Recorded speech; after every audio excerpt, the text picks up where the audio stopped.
It is late, but this is the waiver wire show. Now, I know you guys are like, hey, it is 9:30. Like, why are you putting a waiver thing out now?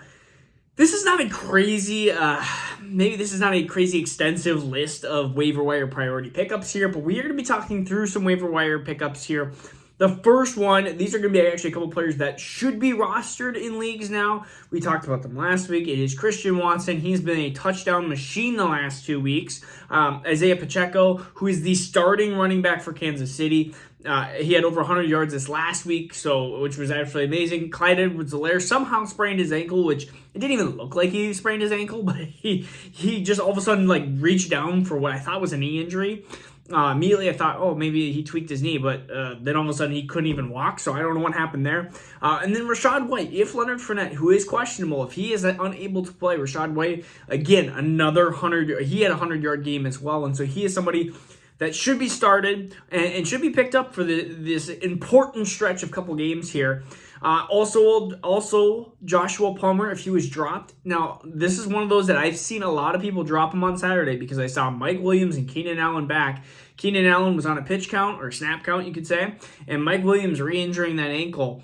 He could be missing some time here, and so Joshua Palmer is going to be playing against Arizona, and we watched what happened with Arizona. They let up a ton of points to Debo, to Christian McCaffrey in the air, to Brandon Ayuk in the air, to George Kittle in the air. They let up points to everybody. They let up Jimmy Garoppolo throw 4 touchdown passes. So that's how good the Chargers, what their upcoming schedule looks like in the immediate here. Some players that we need to talk about, though, is Samaje Perine is an absolutely necessary own this week if Joe Mixon is out. We don't know if Joe Mixon is out, but they do play Tennessee, so it depends. If you really desperately need a play, I would rather have those players that we listed above.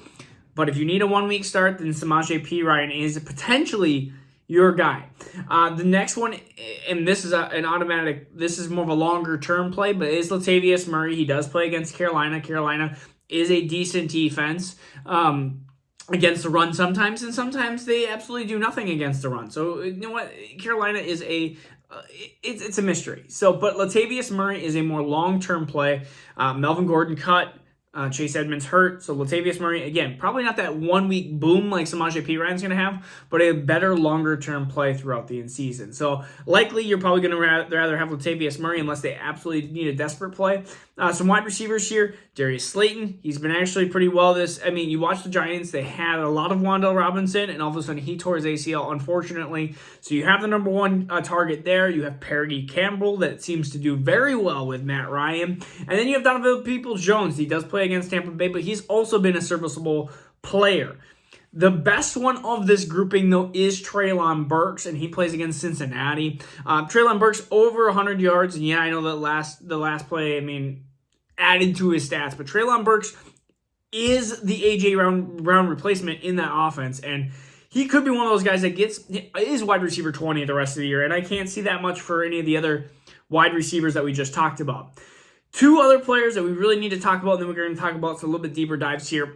Again, Deshaun Watson is coming back from suspension here soon, not against Tampa Bay, but the following week. So, again, another player that you need to have kind of on your radar as a potential quarterback replacement. The other player is Jameson Williams. He tore his ACL back into, I don't know if that was I don't think that was a national championship game. I'm pretty sure that was the semifinals. On a deep route, he is extremely athletic, and he's in the realm of conversation with Garrett Wilson and Drake London and Treylon Burks as ability-wise. He could be the best of this class. He could be into that grouping of that class. So that just shows you. I know that they have struggled production-wise for the entire season, but Jameson Williams is that guy that he could come into the NFL and have that boom, I'm going to hit 120 yards. He's a deep play threat.